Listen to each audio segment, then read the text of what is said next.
Hello, world. Welcome to the OG Ty Podcast with your host, Tyrone Dawson. Today, we're going to go down New York with this one.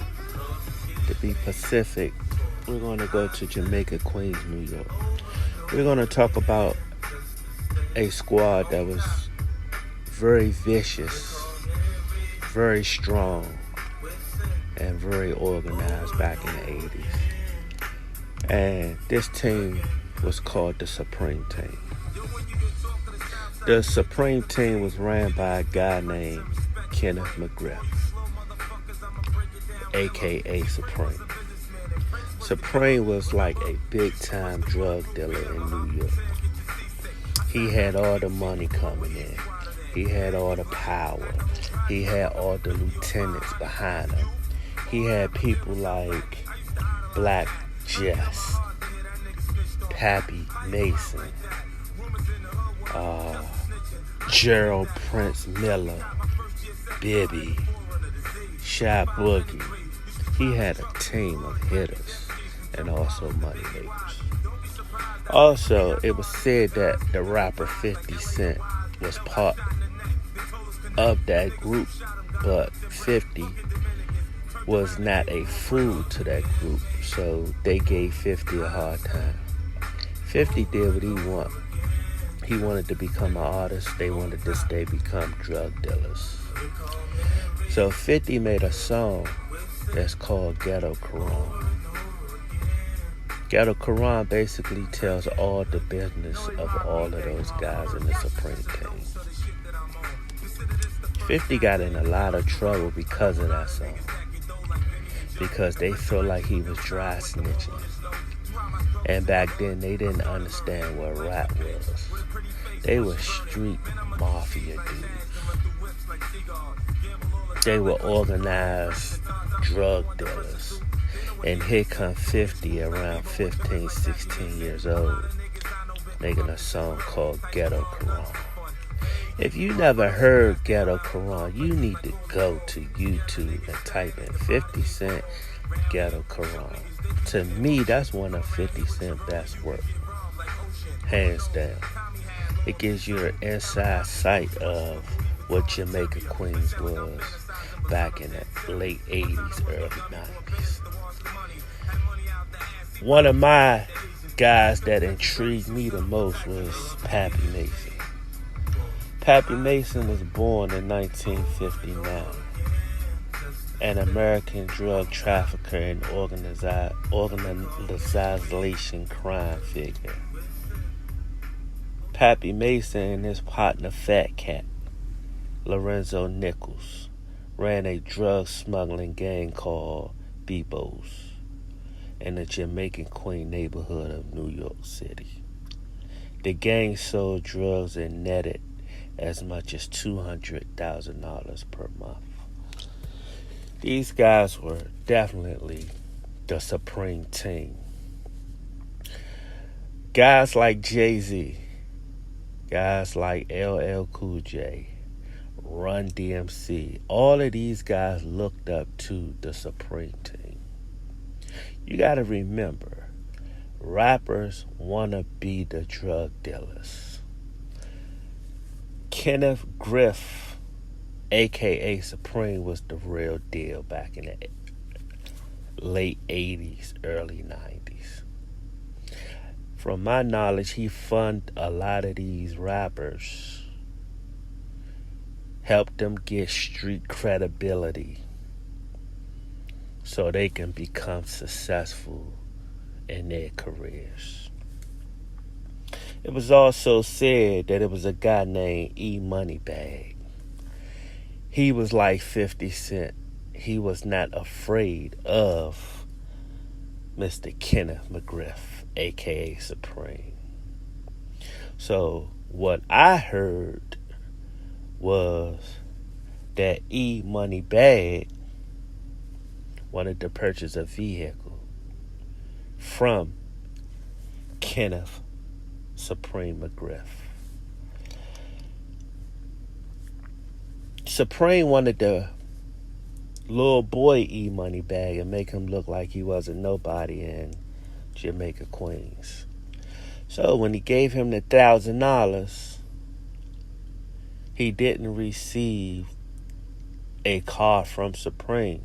So he wanted his $1,000 back. So Supreme, like, I'm not giving you nothing.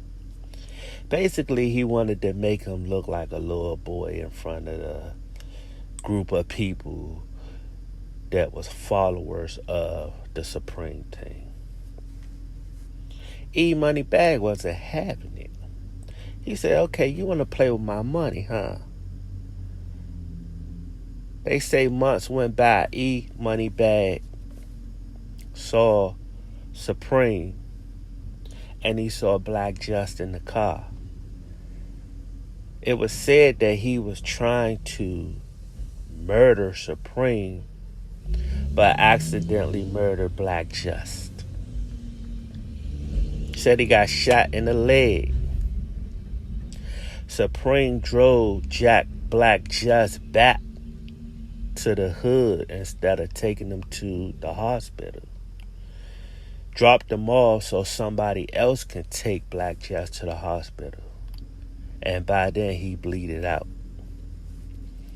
They were said that he could have survived if Supreme would have just took him straight to the hospital because it was like 10 minutes away. But instead, he drove 10 minutes to the hood, and then it took another 10 minutes to get to the hospital. By the time he got to the hospital, he bleeded out and he died. Black Just was part of the Supreme team with Bibby, Gerald Prince Miller, which they say he was the muscles. He was the guy that nobody played with because he was a real threat to the society. You had Black Just, you had Shy Boogie, you had Bimmy, you had all of these guys under the Supreme team. And it was also said that the rapper Murder Inc., which Irv Gotti and Ja Rule are music artists, they wanted to line themselves up with the Supreme team to make them look more like a official record label of Murder Inc. But it was basically said that they was just getting under Supreme so they could get street credibility. Ja Rule and 50 Cent became beefing because both of them was in the music game. 50 Cent was on the come up. He started dissing Ja Rule and Murder Inc. Supreme didn't like that because he really didn't like 50 Cent. So it was said that he put a hit out on 50 Cent by a guy named Homo. Homo was cool with 50 Cent though. This is how crazy the streets get. Supreme put a hit out on 50 Cent, the rapper 50 Cent. One of his boys or associates shot 50 Cent 9 times. Homo thought he killed 50 Cent, but he didn't.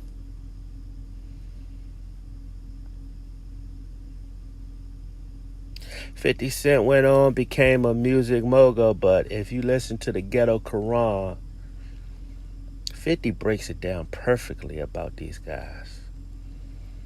These guys was making $200,000 per month profit. And this was in the 80s going into the 90s. That's a lot of money. Think about it. That's a lot of money to be made back in the late 80s, early 90s. But all of that came to a head because Murder Inc. got ambushed by the feds. They actually was after Supreme. They really wanted Supreme. But because Murder Inc., Irv Gotti, Ja Rule, all of them was linked to the Supreme, Kenneth McGriff, they had to bring the whole organization down. That's what they do. They usually do RICO cases. If they can't get one, they give you a RICO case, they bring down the whole team. But I just wanted to share this information here at the OG Tide Podcast, because that's what we do. We share real life information on what's going on out here. But if you guys definitely want to look at the documentaries of Kenneth McGriff, Fat Cat, Pappy Mason, Black Jest, Gerald Prince Miller, Bibby. Bibby is the uncle of Waka Flocka.